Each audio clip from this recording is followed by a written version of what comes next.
Hello friends, welcome to Dhruv Dev World Malayalam recipes. എൻ്റെ പേര് Asha Vineeth. ഇന്ന് ഇവിടെ മുരിങ്ങയില കറിയാണ് ഉണ്ടാക്കാൻ പോകുന്നത്. ഇത് വളരെ എളുപ്പത്തിൽ ഉണ്ടാക്കാമെന്നാണ് ഇതിന്റെ ഒരു പ്രത്യേകത. ചോറിനും അതുപോലെ തന്നെ ചപ്പാത്തിക്കൊക്കെ വളരെ ടേസ്റ്റുമാണ്. അപ്പോൾ എങ്ങനെയാണ് ഈ എളുപ്പത്തിലുള്ള മുരിങ്ങയില കറി നമുക്ക് ഉണ്ടാക്കി എടുക്കാമെന്ന് നോക്കാം. ഇതിനായിട്ട് ഇതുപോലെ ഒരു പാക്കറ്റ് മുരിങ്ങയിലയാണ് നമുക്ക് ഇവിടെ വാങ്ങാൻ കിട്ടുക. അത് ഇല മാത്രം എടുത്തിട്ട് അതിന്റെ ചെറിയ ചെറിയ തണ്ടുകളൊന്നും വരാതെ ഇല മാത്രം എടുക്കുക. എന്നിട്ട് അത് നന്നായിട്ട് കഴുകി വെള്ളം നന്നായിട്ട് പോവാനായിട്ട് വച്ചിരിക്കുകയാണ്. ആ സമയം നമുക്ക് കുറച്ച് വെളിച്ചെണ്ണ ഒഴിച്ച് ചൂടാക്കണം ഒരു പാനിൽ. അപ്പോൾ പാനിൽ വെളിച്ചെണ്ണ ചൂടായിട്ട് വരുമ്പോഴേക്കും നമുക്ക് കുറച്ച് കടുക് ചേർക്കാം.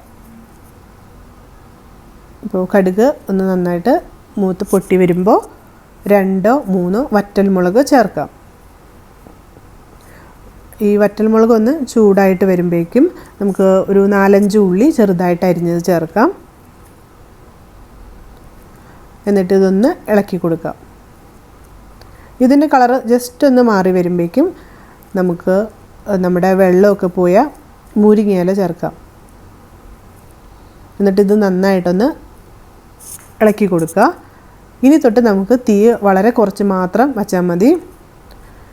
ഇങ്ങനെ ഇടയ്ക്ക് ഇളക്കി കൊടുത്ത് മുരിങ്ങയിലയിലെ വെള്ളമൊക്കെ വറ്റിച്ചെടുക്കണം. അപ്പോൾ അത് പെട്ടെന്ന് ആയിക്കോളൂ കേട്ടോ.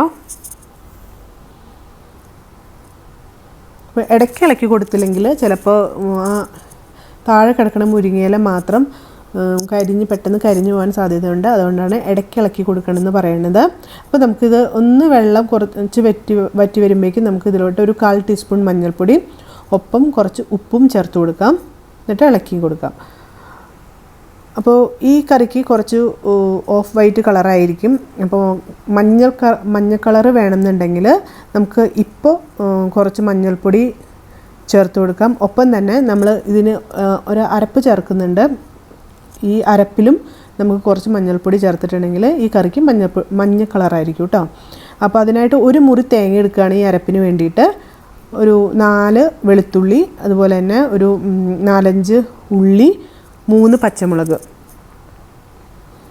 ഇത്രയും നമുക്കിതിലോട്ട് ചേർക്കാം. 1/4 ടീസ്പൂൺ ജീരകം ചേർക്കുന്നുണ്ട്. ഒപ്പം തന്നെ ഒരു 1/4 ടീസ്പൂൺ കുരുമുളക് പൊടി, അല്ലെങ്കിൽ കുരുമുളക് ചേർത്താലും മതി. ഇത് കുറച്ച് വെള്ളം ഒഴിച്ചിട്ട് നന്നായിട്ട് അരച്ചെടുക്കണം കേട്ടോ. അപ്പോൾ ഇതുപോലെ ഇടയ്ക്ക് ഇളക്കി കൊടുക്കുക. കണ്ടില്ലേ, വെള്ളമൊക്കെ നന്നായിട്ട് വറ്റി കളറൊക്കെ മാറി വരുന്നുണ്ട്. നമുക്ക് ഈ അരപ്പ് പെട്ടെന്ന് അരച്ചെടുക്കാവുന്നേ ഉള്ളൂ. ഈ വെള്ളം വറ്റി വരുമ്പോഴേക്കും ആ അരപ്പും റെഡിയായി കഴിയും. കണ്ടില്ലേ, അരപ്പ് റെഡിയായി കഴിഞ്ഞു. നമുക്ക് ഈ അരപ്പ് ഇതിലോട്ട് ചേർക്കാം. ഒപ്പം തന്നെ നമ്മൾ ഈ അരച്ച ജാറിൽ കുറച്ച് വെള്ളം ഒഴിച്ചിട്ട് ആ വെള്ളം കൂടി ഇതിലോട്ട് ഒഴിച്ചു കൊടുക്കാം.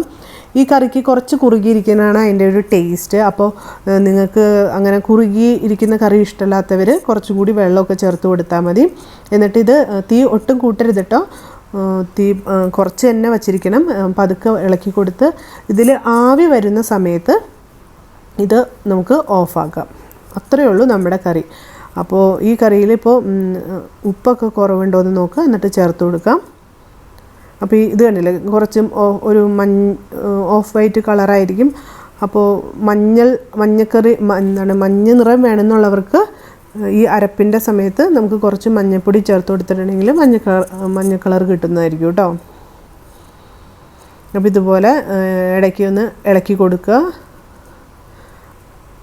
അങ്ങനെ നമ്മുടെ കറി കുറച്ച് ആവി വന്നു തുടങ്ങി. അപ്പോൾ ഇത്രയേ ഉള്ളൂ.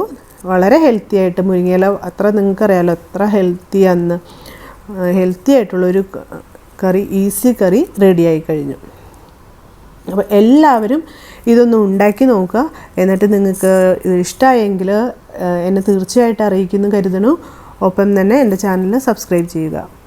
Thank you.